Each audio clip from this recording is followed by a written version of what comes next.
Dynamic news చూస్తున్న మిత్రులందరికీ నమస్కారం. నేను మీ డిఎన్ఆర్. ఇక ఈరోజు వార్తల్లో ముఖ్యంగా తెలంగాణలో మున్సిపల్ ఎలక్షన్స్ ప్రచారం అయితే నేటితో ముగిసిపోయింది. ఇక రేపు ఎల్లుండి పూర్తిగా లోకల్గా ఉన్న నాయకులు ఓటర్లను పోల్ మేనేజ్మెంట్ కార్యక్రమంలో ఫుల్ బిజీగా ఉన్నట్టుగా కూడా మనకైతే తెలుస్తుంది. ఇక ఈసారి మున్సిపల్ ఎలక్షన్స్ ప్రచారంలో ఇటు సీఎం రేవంత్ రెడ్డి ఆ కేసీఆర్పై కాస్త ఎక్కువగానే పరుష పదజాలాన్ని వాడడం జరిగింది.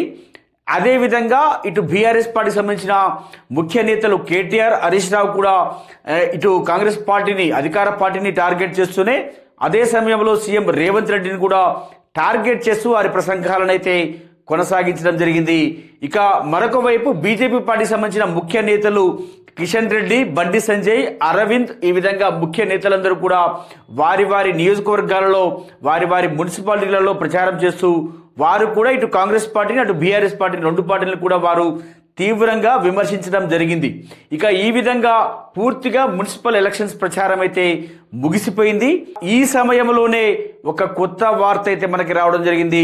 ముఖ్యంగా అధికార పార్టీకి సంబంధించిన ఎవరైతే ఈ కౌన్సిలర్గా పోటీ చేస్తున్న అభ్యర్థులు ఉన్నారో వారిలో ఎవరైతే మున్సిపల్ చైర్మన్ కావాలనే ఆ కోరిక వెలబుచ్చుతున్నారో, ఎవరైతే ఆశాభావాన్ని వ్యక్తం చేస్తున్నారో వారు ముందుగానే అక్కడ లోకల్గా ఉన్న కాంగ్రెస్ పార్టీ ఎమ్మెల్యేకో లేకపోతే ఆ ఇన్ఛార్జ్ మంత్రికో 2 కోట్ల నుంచి 5 కోట్ల రూపాయల వరకు వారు ముందుగానే డిపాజిట్ చేసినట్టుగా కూడా మనకైతే తెలుస్తుంది. దానికి కారణం ఎవరైతే ఆశావాహులు ఉన్నారో, మున్సిపల్ చైర్మన్ కావాలనే కోరిక ఉందో వారు ఎక్కువ మొత్తంలో, అంటే ఈ అధికార పార్టీకి సంబంధించిన నాయకులే ఎక్కువ మొత్తంలో పోటీ ఉండడంతో ఖచ్చితంగా 116 మున్సిపాలిటీలలో మెజారిటీ మున్సిపాలిటీలు కాంగ్రెస్ పార్టీ గెలుచుకునే అవకాశం ఉంది.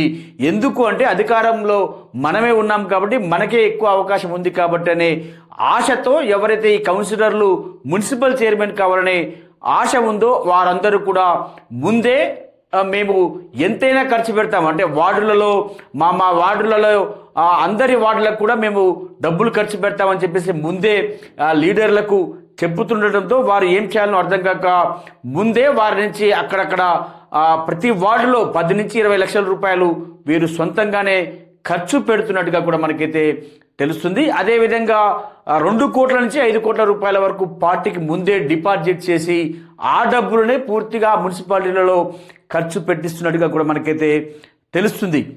ఇక దీనికి సంబంధించి పూర్తి వార్త అయితే మన దగ్గరికి రావడం జరిగింది.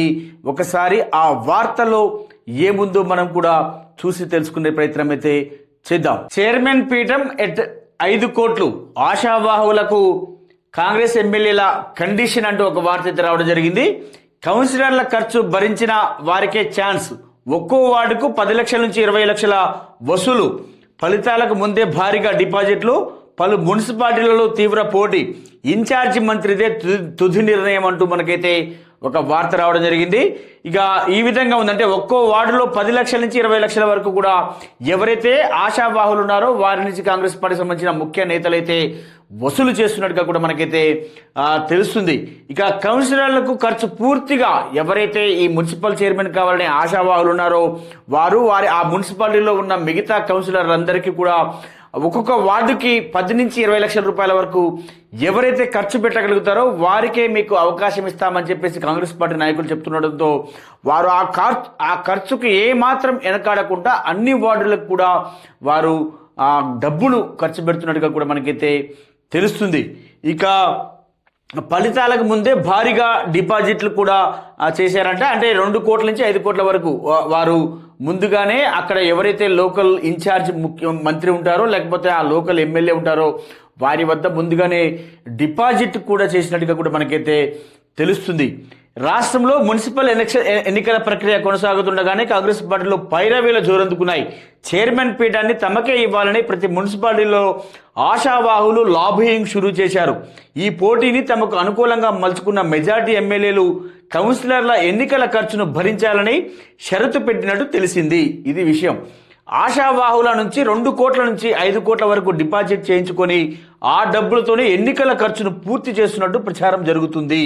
ఇక ఒక్కొక్క వార్డులో ఇది అంటే పూర్తిగా ఎవరైతే ఆశావాహులు ఉంటారో వారి నుంచి 2 నుంచి 5 కోట్ల రూపాయలు డబ్బులు తీసుకుని ఆ డబ్బులతోనే ప్రచార కార్యక్రమాలు పూర్తిగా కూడా అక్కడ లోకల్గా చేస్తున్నట్టుగా కూడా తెలిసినట్టు 100కు పైగా స్థానాల్లో కాంగ్రెస్ గెలిచే అవకాశం ఉందని ప్రచారం జరుగుతున్నది.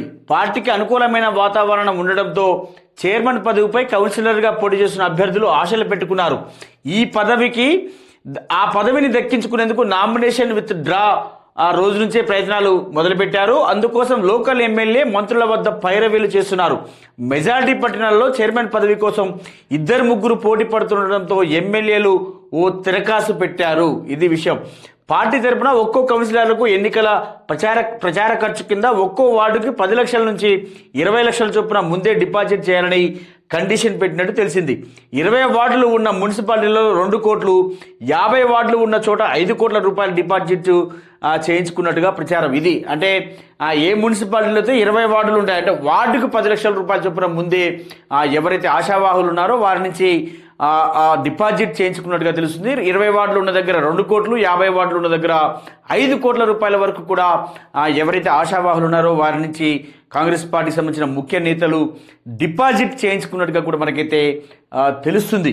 ఇక సాధారణంగా 1 కోటి నుంచి 2 కోట్ల నగదు సమకూర్చడం పెద్ద సమస్య. కానీ మెజార్టీ మున్సిపాలిటీలో చైర్పర్సన్ పదవి అని ఆశిస్తున్న లీడర్లు ఎమ్మెల్యేలు చెప్పిన అమౌంట్ని ఇచ్చేందుకు పోటీ పడుతున్నట్టు తెలుస్తుంది. ఇది విషయం.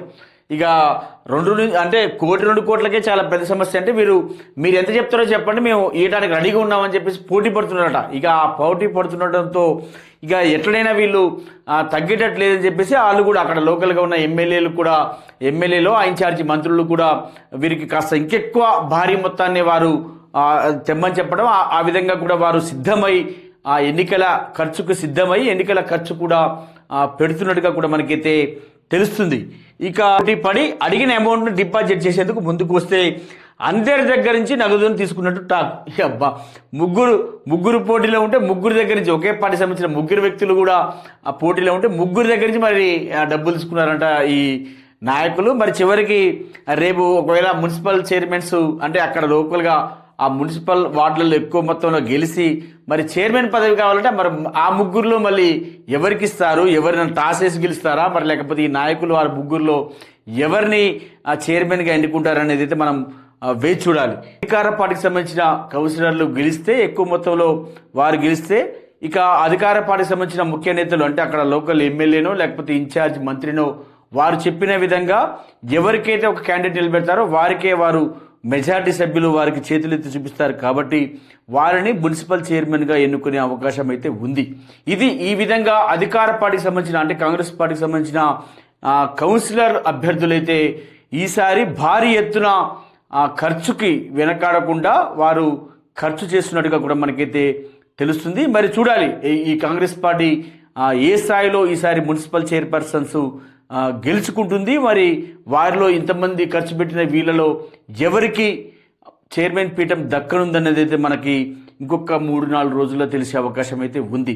ఇది ఈరోజు డైనమిక్ న్యూస్ చూస్తున్న మిత్రులందరూ మన ఛానల్ని లైక్ చేయండి, షేర్ చేయండి, సబ్స్క్రైబ్ చేసుకోండి. ధన్యవాదాలు. మీ డిఎన్ఆర్. పార్టీ ఏదైనా, ప్రభుత్వం ఎవరిదైనా ప్రజల పక్షంగా ప్రశ్నించడం మా నైజం. ఇదే మా జర్నలిజం. సబ్స్క్రైబ్ చేయండి ఆయు డైనమిక్ న్యూస్ తెలుగు. సంచలనమైన న్యూస్ కు కేర్ ఆఫ్ అడ్రస్ గా నిలుస్తున్న డైనమిక్ న్యూస్ తెలుగు. నిజాన్ని నిర్భయంగా నిజాయితీగా ప్రజలకు అందిస్తున్న డైనమిక్ న్యూస్ తెలుగు.